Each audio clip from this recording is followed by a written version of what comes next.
A modern BMW is a highly calibrated machine. It commands a premium price, dominates the Autobahn, and projects absolute corporate authority. But this empire began with a completely different machine. In the 1920s, the Bavarian Motor Works built aircraft engines, massive, heavy power plants designed exclusively for the sky. After Germany lost the First World War, the Treaty of Versailles explicitly banned the company from manufacturing its only product. Overnight, their primary source of revenue completely disappeared. To survive, they bought a failing automobile factory in Eisenach and rushed their first car to market. The 1929 BMW 315 was tiny, slow, and thoroughly unimpressive.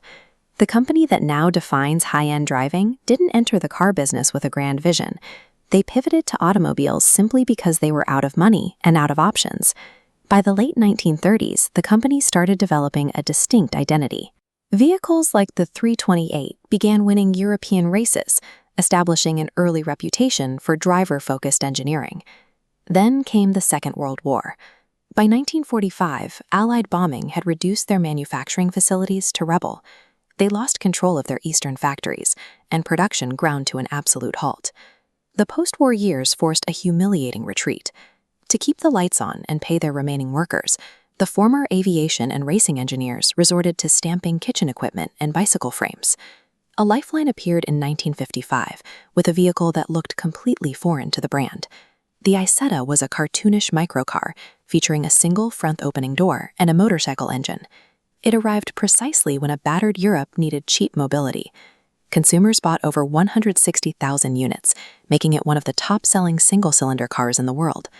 This chart shows the relationship between volume and revenue for the Isetta. While unit sales are massive, the profit margin is a microscopic sliver. As inflation rose, that margin evaporated. By 1959, the hemorrhaging company faced a hostile takeover to absorb its remaining assets. Selling cheap cars to a mass market almost destroyed the company.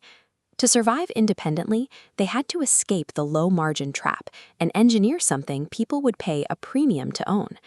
In 1961, new investors and a reorganized management team bet the entire company on a single, highly focused concept, the premium sports sedan. They called it the Neue Klasse. The design balanced sensible, practical daily driving with rigid chassis dynamics and energetic engines. This formula found massive global validation with the BMW 2002. It was lightweight, remarkably agile, and proved that a reliable commuter car could genuinely entertain the driver. The profits from the 2002 funded an aggressive expansion. Throughout the 1970s, they structured their lineup into the 3 Series, the 5 Series, and the 7 Series classifications that still organize their factories today. They eventually dedicated an entire division, BMW Motorsport, to pushing these sedans to their physical limits.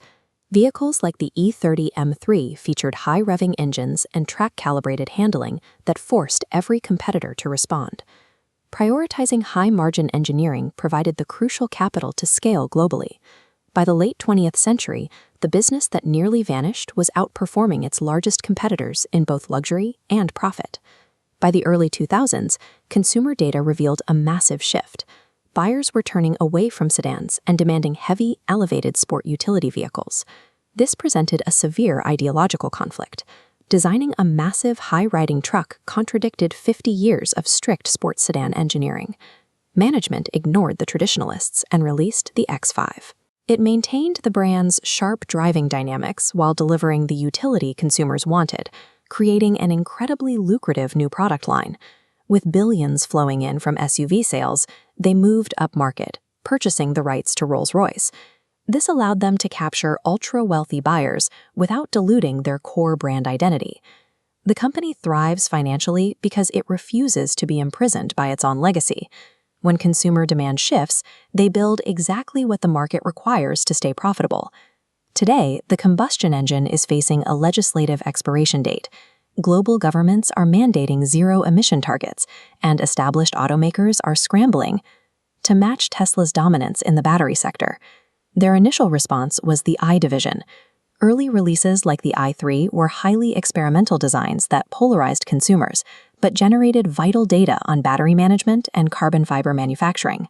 This diagram shows their current, highly controversial capital allocation. Rather than committing exclusively to batteries like their competitors, they are splitting resources across 4 distinct powertrains: electric, hybrid, hydrogen, and highly efficient combustion. They are heavily expanding their battery lineup, delivering advanced luxury models like the all-electric i7 sedan. Simultaneously, they are running pilot fleets of the iX5, testing the viability of hydrogen fuel cells for markets where the electrical grid cannot support rapid charging. This multi-path strategy hedges against the same risks that nearly ended the company twice. In both 1918 and 1945, relying on a single vulnerable technology category brought the business to the edge of permanent closure.